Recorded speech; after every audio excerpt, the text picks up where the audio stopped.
العشاء الليلة إن شاء الله خلطة خاصة بالقصدير زي ما انتم شايفين. والله على الجمر قدرنا يا سلام، وهذا الجمر سبير.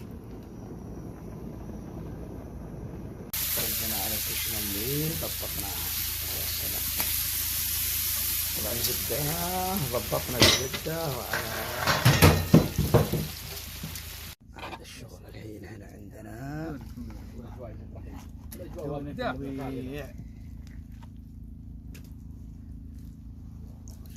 شنو يا سلام.